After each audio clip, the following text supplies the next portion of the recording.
Ladies and gentlemen, we are live from the Isle of Man in the UK.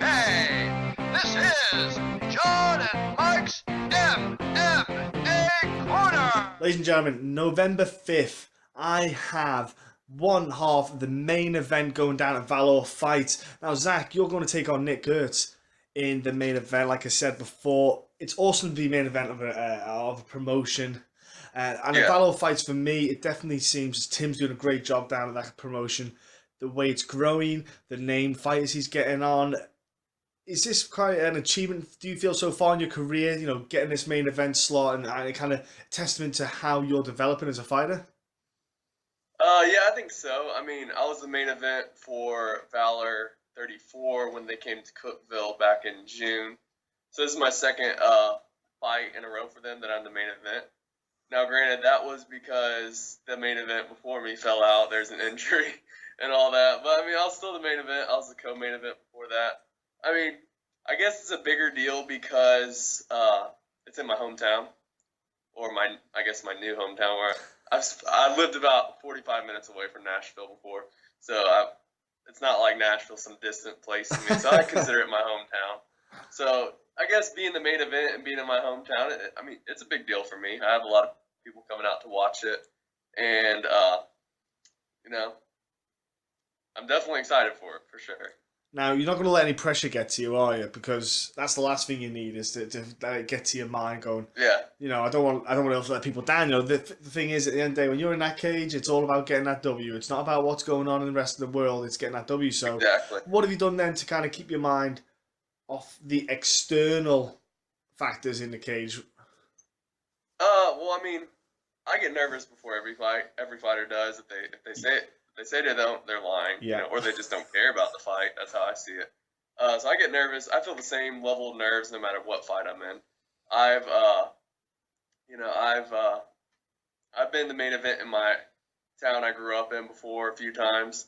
It never really makes a difference to me. I mean, a fight's a fight. There's gonna be nerves no matter what. Some guy's trying to punch me in the face, break my arm, put me to sleep. You know, so there's the nerves in that as well. So I don't really let that pressure get to me. I kind of just, you know, I try to enjoy the fact that I'm the main event. You know, people are coming to see me. I'm the last fight of the night. You know, and I'm gonna put on a good show for them. I'm in the show in a exciting way. Hey, look, I used to, when I get in the cage, you know, even when I'm standing there just before the announcement gets made, I'm sitting there going, well, walking up and down thinking, what am I doing? Why am I doing this? Like, I could be sat there watching this happen, but why am I stood in here doing it? And it does, you know, you get those voices in your head, and and then all of a sudden, for me, it's when the announcement comes on, the announcer starts saying the fight is, and I just kind of switch off and go, all right, then, well, I'm here, let's do this, and then that's it. Exactly. I truly believe that's about how everybody feels. If they don't say they're regretting it for some weird reason in the back, I don't believe them, because I think everybody gets those thoughts like, why do I do this? I would much rather be here just watching it, you know, or cornering a friend. Yeah. You know, why do I have a regular job? Why do I choose to go out there? Yeah, especially like with the weight cut side of things, you're just sitting there thinking, man. But at the end of the day, it's fun. You know, I love it. I love everything about it. I love the competition. And there's nothing like stepping in the cage. I've had 20 fights total, more than 20 fights with my amateur career. And, you know, it's always exciting. It never gets old. Yeah, there is. It's so addictive. It is. It's ridiculous. I was going to mention your amateur career later on, but you brought up there the amount of fights you had. I think it's very essential these days that fighters kind of earn and learn the game in the amateur scene. I think the amateur kind of setup is a lot different than it was a few years back as well. You can get a lot more out of it. Did you find that's why did you take a long time in the amateurs because you wanted to just earn your stripes, wait till you felt mentally and physically in the right place to step up to the professional levels? Because when you're in the cage, in your pro bouts, you're very calm, you're very relaxed, you're not, well, fights I've watched anyway, you look experienced because obviously the amateur background it's just an accumulation, it's ring time. Is that why you spent so long down in the amateur scene? I did, and I've just seen other guys that I've trained with turn pro too early, and it turned out not so well for them. So I figured, I was in college at the time when I was an amateur, and so I was like, you know what? since I'm in school right now, I don't have any other responsibilities. I'm just going to train and do my amateur career now. And then when I graduate, then I'll go pro and, focus on getting to bigger and better things. Then I just was never in a rush because I don't fight for the money at all. Yeah. That's the last thing that I think about when I take a fight. Yeah. I just think about winning. The win's important to me, the experience, and I had just as much satisfaction winning amateur fights as I do some of these pro fights. I mean, I just love the competition is all it comes down to. And yeah, the experience, I've been like in 5-round wars as an amateur, and I've been, I finished fights in like 20 seconds as an amateur. So it just depends on the fighter that you encounter. And, there's some guys that probably shouldn't be fighting at all that do amateur fighting. And then there's some that should probably be pros too. Yeah. So I fought all over in different weight classes. And yeah, I think that experience definitely helped me. Now, is this, this fight now, the weight classes, you said they're different weight classes. Are you sticking at 145? Are you going to vary your weight classes? Are you deciding still what you're going to do with your weight class? What's the situation with that? I'm pretty much decided that I'm going to be at 145 for my whole career. Okay. I fought at 55 mainly as an amateur, Yeah. but I wasn't dieting like I should. I didn't take it as seriously. I would come in, and not even look in great shape sometimes in some of those fights. And then as a pro, I dropped down to 135. And that was too low of a cut for me. Way too low, and didn't feel right at that weight class. Went back up to 145, and for this fight, my last fight at 45 was pretty tough cut. And I know that my opponent, he fights at 55 occasionally, so I was like, let's just do a catch weight. That way we can focus on training and the fight itself and not killing ourselves and cutting weight. That's how cool. I was kind of looking at it. Yeah, that's cool, man. It'd bring out the best in both of us. We're not sucked out for 145. Well, so I know how big he is. He knows how big I am. So just meet in the middle. Yeah. Well, that's a bit. I made the silly mistake as well. I dropped down too much, and I regretted it big time. At the time, like you say, all you're thinking about is your weight when you're training, and you're not thinking about your training, and it takes away the focus. Exactly. For me, it made a big difference. It affected me big time. I don't regret doing it because, like you did it because you wanted to answer that question. Yeah. How am I at 135? How do I feel? How do I look? Yeah. Well, I did the same as you, mate. It's not, a lot of fighters, it's questions they need answering, and especially in this day and age, we need to be careful of the weight classes. I think they should have more weight. They should have more weight classes, and I think so. It's shocking that I think a lot of promotions are waiting for the UFC to make that move, and I'm thinking you don't have to. Like Valor Fights could sit there and go, "We're putting on a 155, a 150 class." You could break down. You could add a few more classes here and there. I think it's something that should be looked at and reviewed. Would you do that yourself? Maybe even try it in the amateur ranks. Would you think that would be a good idea? Maybe try it in the amateurs, stick new weight classes in, see how everyone is on it. I think so. And when I fought in Kentucky, when I first started fighting as an amateur, they had like boxing weight classes, and there's more of those. Whoa! Like there's like 165 weight that I fought at for a little bit. And I think the next weight below that was 150. I don't know. They're a little different. It's been a while. I don't know the boxing weight classes as well, but that seemed to be pretty interesting. And I would definitely be for more weight classes because you got that 170 to 155. I think maybe they should add a 165 in there. Yeah. And maybe that would take some of the bigger 155ers, put them up there at 165 where they probably belong. Make guys like me who are bigger 145s they can fight at 55 a little more comfortably then. Because my fights when I fought at 55, I actually performed better sometimes than I did all the way down to 45, and especially 135. So, I fought a guy who, as an amateur, who only fought at welterweight, and for our fight, it was his first time dropping down to 55, and I think the lowest he got was like 164.9 or something. What? And I still took the fight, and I ended up beating him in a decision. And that just goes to show you that, I can fight up weight classes and still be successful. Yeah. I was going to say, your grappling was definitely a strong point that you did. I remember seeing much. I don't remember who the gentleman was, but I remember when you got the takedown, you got the mount, and then you got the triangle finish. I forget who your opponent was. Sorry about it, the name eludes me. But with your grappling side of things, is this all coming from college that you picked up that, where's that like kind of grappling base? Is that in football or something? Where's this all stemming from? Yeah, I started wrestling my sophomore year in high school, and then I went on to wrestle a little bit in college, nothing too serious. But I think the thing was me jumping from high school wrestling to college wrestling, then right into MMA. I never missed a beat, like, or a step with my grappling and wrestling. Yeah. I continued to wrestle, and most people are pretty shocked. They're like, "Oh, you must have been wrestling your whole life." When I wrestle with them, I'm like, "No, I started when I was 15," and that's pretty late for wrestlers to start, actually. And I always preferred the grappling aspect. Now I like boxing a lot too. I'm not much of a kicker at all, but I like boxing, and that's probably one of my stronger points too. I'd say I'm more of a boxer wrestler than a kickboxer or jiu-jitsu guy, really. Well, the two of them complement each other with the boxing and the wrestling, because wrestling you have your kind of low base, heavy set, you kind of your weight set. So when you're throwing the punches with boxing, you don't want to be too much on, you don't want to be too light, because you want to have that base again to push the power through and follow the punches. I imagine the two of them quite complement each other. It's just really for you in training, it's kind of blending them together so they're quite kind of synchronized, so you can do a fake double to maybe an overhand right switch, and stuff like that. Is that part of something that you maybe have been experimenting with in training? Yeah, I mean, he's like, I know you like to stand and you like to box and stuff, but he's like mixing feints, all that, fake the takedown, go for that overhand right. Yeah. And we've been working a lot of stuff like that. Yeah, like a taller guy, Don't give the game plan away. He's gonna.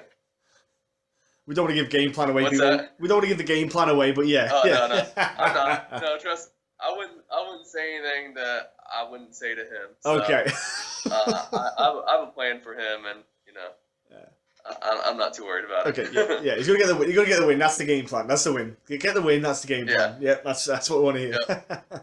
Yep. So, like I said, everything you've got professional. You kind of get yourself through your education.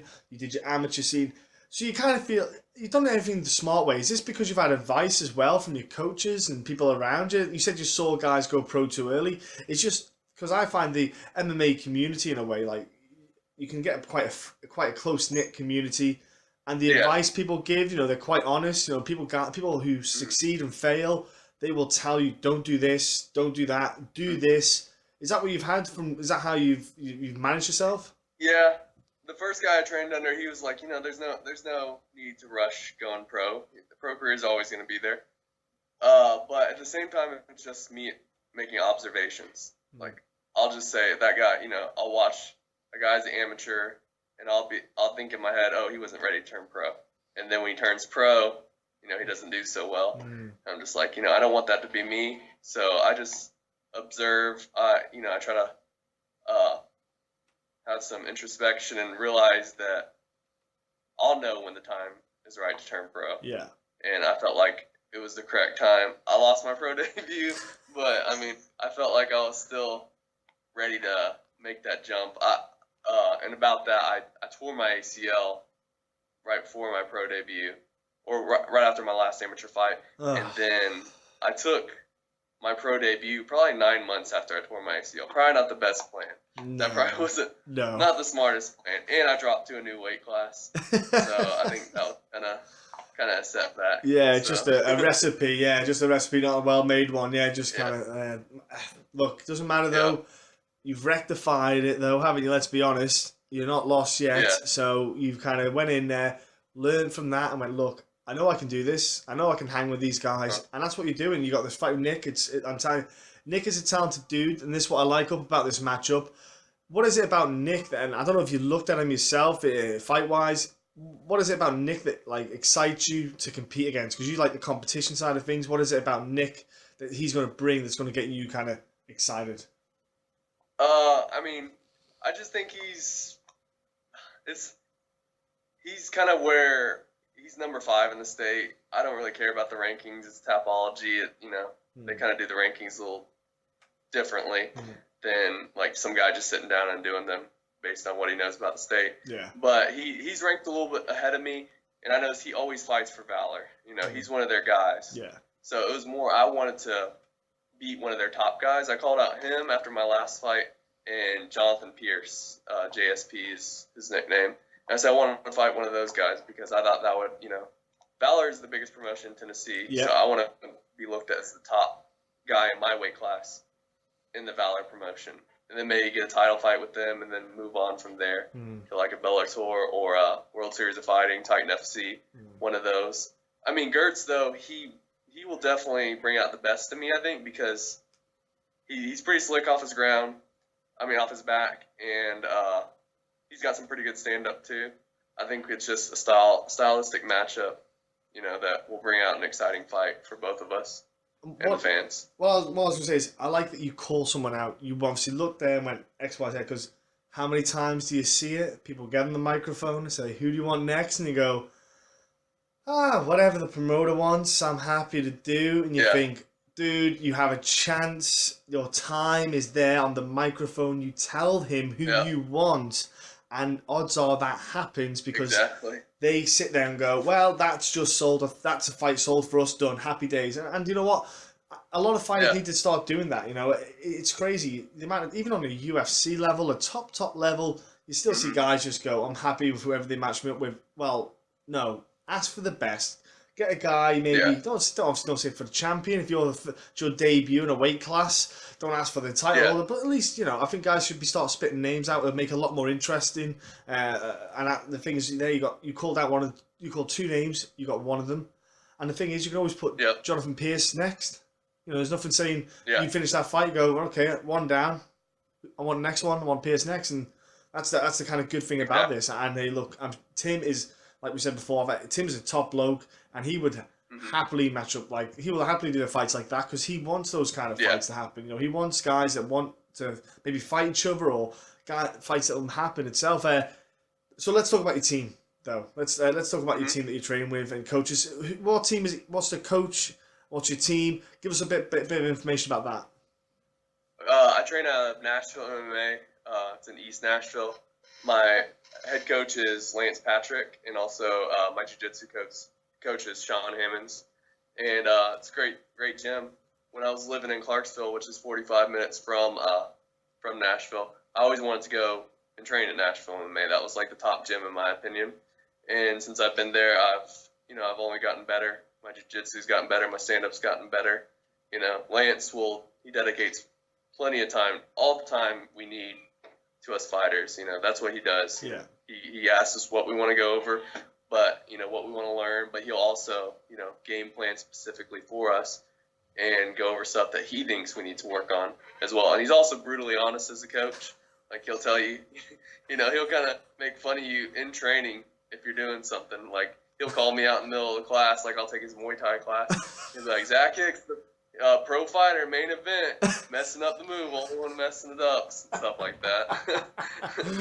So I need stuff like that. I don't like when someone kisses my ass pretty much. Yeah, it tells me I'm great.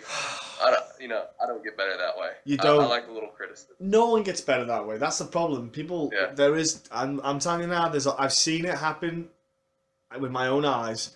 And I go, that dude, you do not want to be coaching him like that because he's going to believe what you tell him.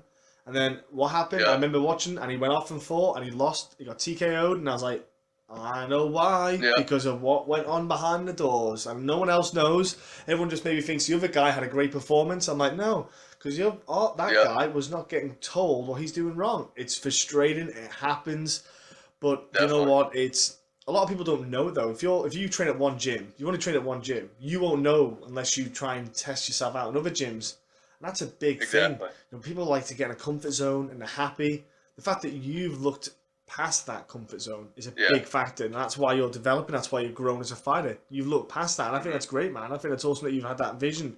You seem like you've got a kind of old head on young shoulders with the way you approach the game and the way you're training. With the team around you, and obviously you say you developed a lot.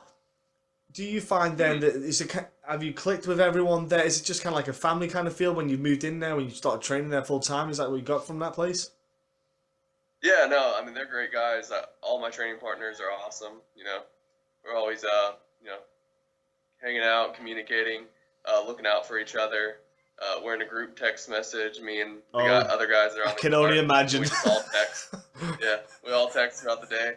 We give our opponents nicknames and things like that. And like, I came to the gym and there's a poster of the fight for the Valor Fight card coming up, and one of them just crossed out my opponent's face on it and all that, and put like a little note beneath it that they came up with, a saying that Nick Gehrts, since his last name rhymes with squirts, that Gehrts is gonna squirt in the fight. Gehrts, I don't know if you know, but Gehrts is known for throwing up in his fights, and so they kind of came up with that. Gehrts. That's good. Squirt. Okay, that's good. That's good. I like that. I like that. Good lads. You know what? It works. Yeah. It helps the training. You're gonna have a bit of fun in training. I like that, dude. Well, you said you hang out together. I was gonna say, obviously you can't train 24/7 because your body wouldn't be able to physically do it. On your downtime, your you time, let's say, what is it you like to do then to kind of get away from MMA, if that makes sense? My job really takes me away from MMA. It's very different than MMA. I'm an English teacher, so you know I'm with students all day. So I really don't even think about fighting or training half the day. Yeah. Right? You know, I'm having to teach the whole day and something not related to MMA at all. So that keeps my mind off of it. I think it's a good balance. When I'm training too much, like during the summers when I have summers off, I focus too much on training. I get bored with it. Not bored with it, but it's just not the same. I need a type of balance in my life. Yeah. I don't like to put all my eggs in one basket, I guess.